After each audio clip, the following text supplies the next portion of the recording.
Бисмиллахи рахмани рахим.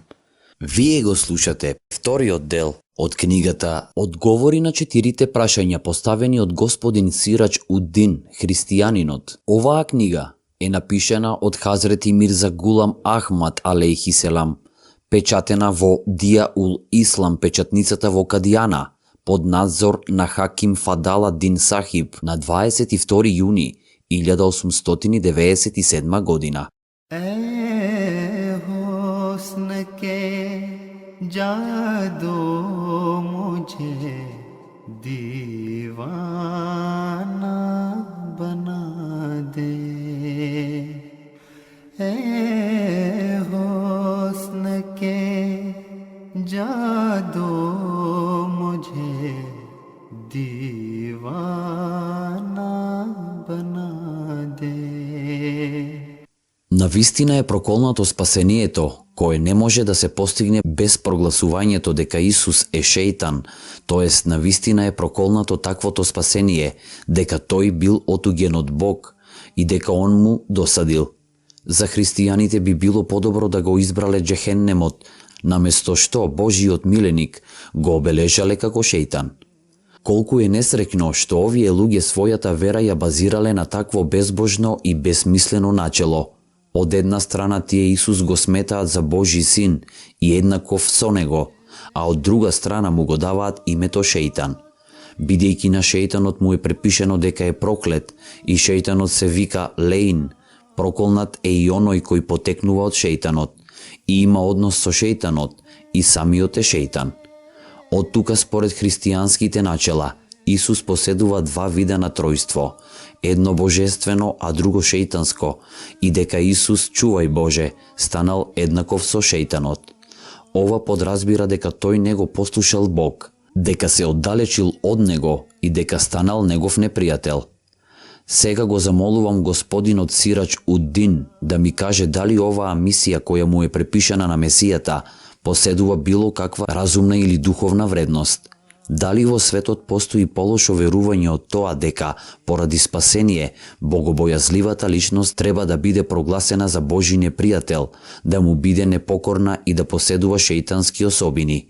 Зошто се мокниот со милосниот и милостивиот Бог би се служил со такво проколнато жртвување? Невистинитоста на ова начело е покажена во случајот кога би се запрашале дали на евреите им е дадено таквото учење на проколнатото жртвување. Тогаш ваквата лага ќе стане очигледна. Се разбира, ако Бог немал други средства за на човештвото да му донесе спасение, освен да има син кој на себе ќе го прифати проклетството на сите грешници и ќе биде распнат на крст како проколнатата жртва, тогаш нема причина тоа да не биде спомнато во Тевратот и другите еврејски книги. Ниту една разумна личност никогаш нема да прифати дека вечниот Божи закон, кој он го пропишал за спасение на човештвото, треба да се менува и други закони да делуваат во различни времиња.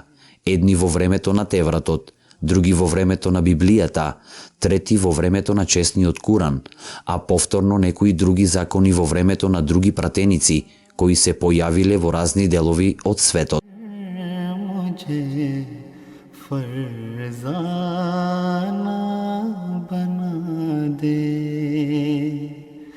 ए हुस्न के जादू मुझे. После многу анализи, можеме да заклучиме дека ниту во Тевратот, ниту во било која друга книга на евреите не може да се пронајде учењето за оваа проколнато жртвување. Јас неодамна напишав писмо на неколку истакнати еврејски зналци и побарав од нив под заклетва да изнесат што нивниот Теврат и другите книги ги учат за спасението. Дали на нив им е дадено учењето да веруваат во спасението на човештвото преку жртвувањето на Синот Божи, или се поучувани на нешто друго? Што се однесува до спасението, тие одговориле дека учењето на Тевратот потполно се согласува со учењето на честниот Куран и поучува дека единствените средства за спасението се обраќањето кон Бог со целосна искреност и барање за проштевање на своите гревови, правење на добри дела поради Божјо задоволство, чување од телесните страсти, придржување кон Божите забрани и наредби и следење на Божите прописи и заповеди согласно на обликот и содржината. Оддалечувањето од овие учења кои постојано се повторуваат во Тевратот и постојано ги нагласуваат возвишените Божји пратеници, на многумина им донело казна. Овие еврејски зналци, покрај тоа што ми пратија детални писма, ми представија и неколку ретки и извонредни книги, кои на оваа тема ги напишале нивните мислители. Јас се уште ги имам овие книги. Секој кој што сака да ги види е добре дојден. Јас се надевам дека сите овие аргументи ќе ги вклучам во една детална книга. Секоја разумна личност треба искрено и праведно да се замисли, ако се мокниот Бог имал намера Исус Христос да го прогласи за свој син и проклетството од другите нему да му ги префрли, и ако прогласил дека ова проколнато жртвување представува средство за спасение на човекот, и ако ова учење им било пренесено на евреите, зошто тие тоа го криеле до денес и зошто тие силно му се спротивставуваат на тоа? Овој прилог е подкрепен и со фактот дека се појавиле многу пратеници кои дошле да ги оживеат еврејските учења, како што и Муса, лично учењето на Тевратот, им го пренел на стотици илјади луѓе. Како тогаш евреите ги заборавиле овие учења, кои пратениците непрекинато им ги пренесувале, посебно што им било наредувано овие Божји наредби да ги запишуваат на своите копии, кошули и своите деца да ги поучуваат да ги учат напамет. Ова е потполно незамисливо. Може ли било кој при чиста совест да посведочи дека наспроти предупредувањата, сите еврејски секти ги заборавиле преубавите учења на Тевратот, од кои зависело нивното собствено спасение? Евреите од секогаш тврделе дека принципите за спасение, наведени во Тевратот, потполно се согласуваат со оние како што се пропишани во честниот Куран. Тие тоа го посведочиле кога бил објавен честниот Куран и истото го сведочат и денес. Писмата и книгите кои ги добив од нив стално го сведочат истото.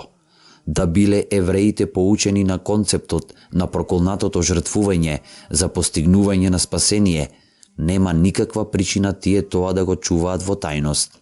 Тие можеле да полемизираат дека Исус не бил син Божи, дека неговото распетие воопшто не било распетие на вистинскиот син Божи, дека наместо тоа синот кој треба да донесе спасение ќе се појави во подоцнежно доба, но едноставно е невозможно сите еврејски секти да го негираат основното учење, кое е било запишано во нивните книги и кое постојано било повторувано од возвишените Божји веровесници.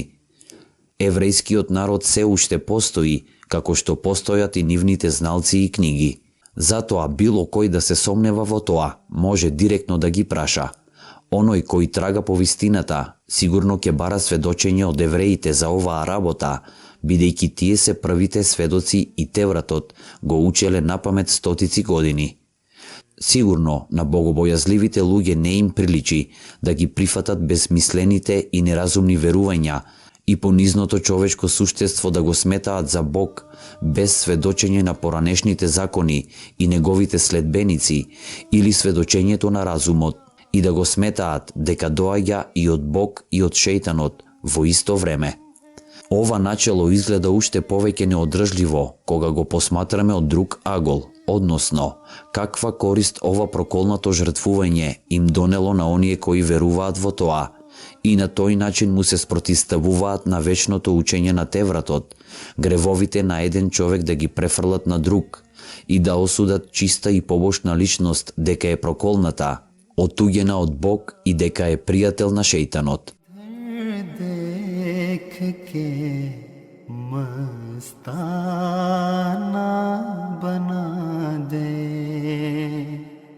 एक बार इधर देख के Дали ова ги спречило да прават гревови и дали сите нивни гревови биле опростени? Нивното чување од гревовите и постигнување на вистинска безгрешност очигледно е неспојиво со фактите. Според христијанското верување, Хазрети Давуд верувал во избавувањето на Исус Христос. Тие понатаму тврдат дека после тоа тој бил невина личност за да изврши прељуба со неговата жена дека противправно ја присвоил државната благајна за задоволување на своите себични желби, дека оженил повеќе од 100 жени и дека секојдневно продолжил да чини гревови се до крајот на својот живот, според Божите наредби. Чувај Боже. Ако Исусовото проколнато жртвување било во состојба да ги сопре луѓето од чинење гревови, тогаш според нивното тврдење, Давуд не би потпаднал толку длабоко во грев и престапи. За 3 од Исусовите прастари тетки по мајка се зборувало дека биле обвинети за прељуба, иако верувањето во проколнатото жртвување на Исус немало ништо од постигнувањето на внатрешна нечистотија, очигледно е дека барем тие не би биле виновни за така срамни гревови. И Исусовите ученици направиле срамни дела после верувањето во Него. Јуда Искариот го издал Исус за 30 сребреници, Петар 3 пати го проколнал во лице, а останатите побегнале. Да се проколне пратеник на вистина представува голем грев. Ако погледнеме во нашето доба, гледаме дека злото на блудот се шири во Европа.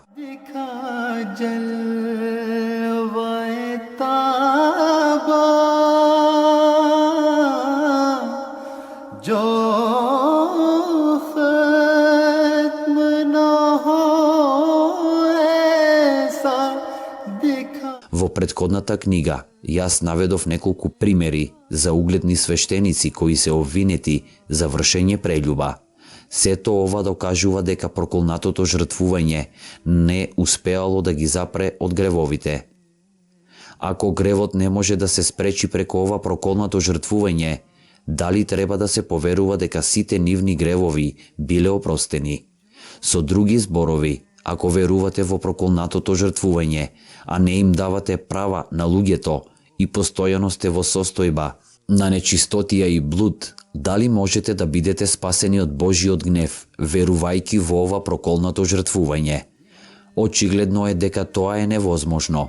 Всушност, тоа е начинот на кој криминалците, кои чинат грев, а потоа бараат за солниште во проколнатото жртвување. Изгледа дека Павле се сомневал во вистинитоста на ова начело. Затоа рекол дека Исус својот живот го жртвувал само за првородениот грев и дека не може повторно да биде распнат. Меѓутоа овде повторно се појавуваат проблеми, бидејќи ако е вистина дека Исус го сторил тоа проколнато жртвување за човековиот првороден грев, тогаш пратеникот Давуд, чувај Боже, вечно би останал во пеколот, џехеннемот, затоа што според христијаните извршил блуд со жената Ураијаха и потоа цел живот ја држел во својата куќа без Божја согласност. Ова жена всушност била чесната тетка на Исус од страна на неговата мајка Меирем. Давуд имал и 100 други жени, што според христијанското начело не било дозволено. Значи овој грев не бил негов првороден грев, бидејќи го правел во текот на целиот свој живот. Бидејќи ова проколнато жртвување не може да го спречи гревот, обичните христијани правеле грев како што тоа го прават и денес, и бидејќи ниту еден од нивните следни гревови не може да им биде опростен, според начелото на Павле, тие сигурно ќе бидат казнети да останат во вечен пекол, џехеннем, и ниту еден од нив нема да заслужи да биде избавен од него. Господинот Сирач Уд-Дин не треба да гледа подалеку од самиот себе.